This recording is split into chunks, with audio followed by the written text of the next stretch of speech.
Hi guys, it's Punix here, and today I want to talk about why you should consider playing on 888 poker. And my conclusion will be that there's almost free money inside if you know a little bit what you're actually doing. So for everyone that doesn't know me, which is basically everyone that will watch this video, I play a little bit of Hearthstone. I played some H1Z1 later, got bored of it, thought maybe I should give poker another try. I played on Stars like 3-4 years ago, grinded a little bit the low, maybe even consider it the nano stakes, and that's it. Coming from Hearthstone, there's a German esports team called Flow Esports, shout out to them by the way, and they recently teamed up with 888 Poker, so I thought maybe I should at least check 888 Poker out because I never got an account there and see what they got to offer. And I want you to profit from my experience because I think you can do basically the same. And what I mean by this is, if you go to the 888poker.com site, you see that as a first time depositor, you will get a free $10 bonus on your $10 or more deposit. So if you deposit 10, you get $20 right away in your account. So risk of ruin or bankroll management wise, it's still not great playing with just 10 buy-ins on the 1-2 cent level with $20. But if you know what you're doing and the competition is super soft, you will get away with it and can play your way up to the next limits later on and all that.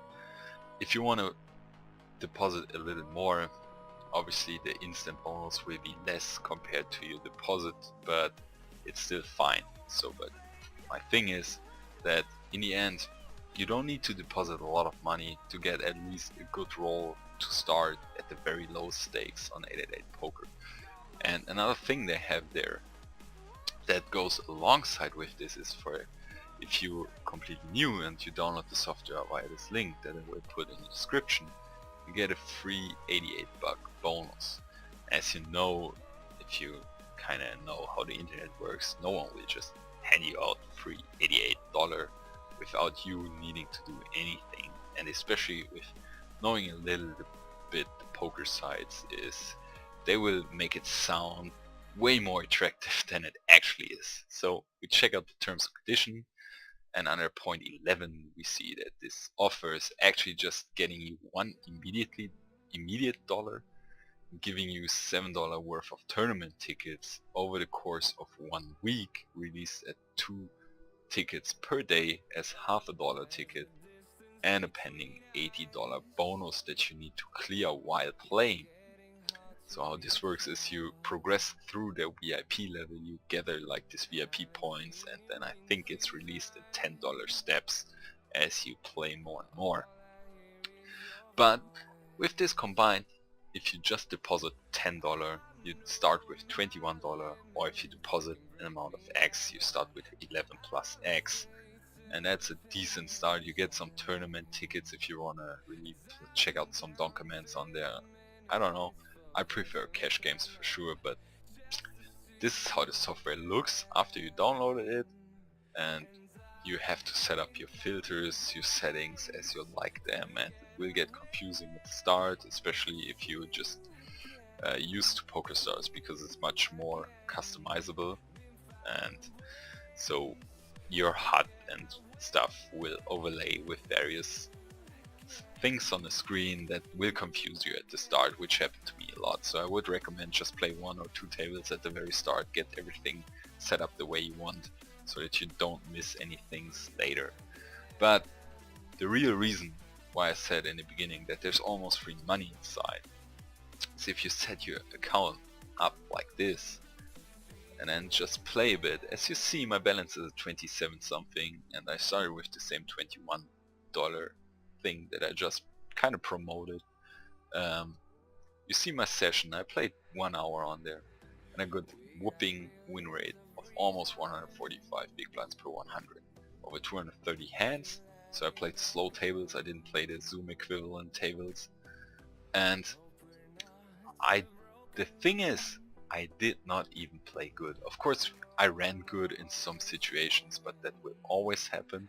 But as you can see, my all-in EV, but we didn't have many all-in situations, is like on exactly on top of what my winnings look, so we didn't run too lucky, but we didn't even play good, and that's why I want you to check out that site, especially if you're kinda new, because I think it's a very good place to learn, because my opponents were just so much worse that we got away with even that place. And if you have a look at my stats from my session is, I played almost half of my hands and a pre-flop raised 40% of them, and I went to showdown with 35% of my hands, which is insane, and I still won more than half of it. And that's not because I'm good, and that's not because we ran so hot, that's mostly because our opponents were just so much worse. I will show you some hands and you will get an idea. And that's mostly because you have a situation where 2-3 people in front of you will limp with a super wide range, then you make a 3, 4, 5x and they just simply call, and then you see bet the flop and they all fold. That actually happens a lot, or like one of them calls one street and he folds a turn, or shows up with something super ridiculous at the river, and it's so easy to make money on this. And usually the multi-way pots are not that easy to play, but on this side, hell yeah. So let's have a look at some hands. I'm whale station, I'm in the big blind here with 2 kings suited, and you see the first guy a typical limp, second guy folds, the third guy actually tried to play normal decent balanced stats, so he made a 3x, and that's now an instance where I fucked up because my overlay wasn't set up yet and I got confused with the timings, and sometimes I ran out of time when the action was on me because I didn't realize it, because I tuned down the sounds and all that. So I didn't realize at this point that this guy raised. So I wanted to make it 4x because the guy limped in. I usually make it 3x plus x for everyone that limped in.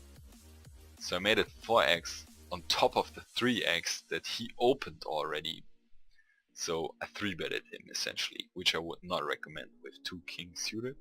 And if, then you should make it more like 18, 20, 22 cents, not 14. So that's a mistake there. But as I said, you don't even need to play perfect on the side. You really get punished for it. This guy calls as like the usual limp guy, and this guy calls. So we see flop comes king queen 3 with 2 hearts on the board. So it puts out flush draws, straight draws, sorry. So a lot of hands can call here, and we got top pair, weak kicker, but in this situation I'm completely fine with top pair bad kicker. So it's even check to us. I'm feeling confident here. I'm definitely c-betting this flop. I'm c-betting more on the lower side. This guy gets out of the way and he just calls. To get to a turn, the turn is kind of safe. It puts out some more street possibilities. Not really, because if he's really on a street draw, why do I always say street? Holy shit. He would have 10 jack, 9 jack, 9 10, something like this, so the 8 doesn't really change too much. Also the flush didn't get there. Of course he could have like king with a better kicker, and against better opponents I would be a little more afraid of playing king with such a bad kicker here. But in this situation, this was a little later in my session, I was pretty confident after he checked to me that I still might have the best hand, and I definitely bet as big here that he's essentially all in. He calls, he shows me the 9s, so we're good, and yeah, we chip it. Let's see next hand. So we get some more people here. Let me put this aside so you actually can see it. We're in a big blind again with ace 3, and we see the action now. So the first guy limps in, second guy gets out of the way, third guy limps in, fourth guy gets out of the way, small blind limps. So everyone limped to us so far. So of course we have to bet here with ace 3. It's not a really good hand, but against such a weak field it's a pretty decent hand because they open such a wide range. We make it only 3x, I don't like that. So you see we made a lot of mistakes here. We should have made it like 5x, 4x, 5x, maybe even 6x, probably rather 5x. 3x isn't that great, but let's see. He calls, he calls, he calls. So typical action. Here we see the flop 7-3-10 with 2 spades, and so we flop the lowest pair, and again we have flush draw possibilities, and we have some straights that can try to draw and hang on. So it's check to us. We see bet here for sure. He gets out of the way. He just calls, he gets out of the way. So it's heads up on the turn now. Here we get our ace, the flush draw gets there, but we improve to 2 pair. So we're in a pretty good situation here. Like, he can have a wide range of hands that call still any bet, and some of his hands will of course beat us, like the flushes will beat us, or any 2 pair that's better of course, or but his range also consists of a lot of hands that are still drawing, like still straight draws, still flush draws out there with just 1 spade in his hand and all that stuff. So we see that here again, and we see that, as you see, pretty low, just barely above 50%. He just calls, which makes me feel like he doesn't really have the flush yet, because of course he could trap us, but I think he would rather repop it. And the king now is a meh card, because obviously straights are now in his range, but he would need king jack, a queen jack, so to make this straight. Holy crap. Okay, to make this straight. And queen jack is definitely in his range, but you know, 2 pair is good enough to make a thin value bet. Again, half the pot, and sets him all in anyway. And he actually calls. And what I want you to notice here is that my play, I would never play against a good field like this, because I'm pretty much aware that my 2 pair holding on this board run out is not really strong. But against this weak field, this was again a hand pretty late in my session, I'm pretty confident that 2 pair is pretty good here and crushes most of his range. And as you then can see later in the, if we look at it results oriented, he shows up with ace 5 on this board. So what the fuck is going on? Like, how, let's look at this run out from his view.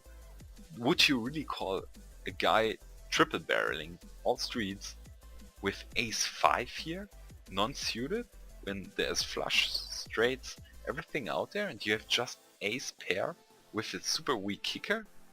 No way that just happened, right? But that stuff like this happens all the time, so I think that's why I think this site is so good to make money. Let's see next hand. Guy falls, limp, limp, limp, fold.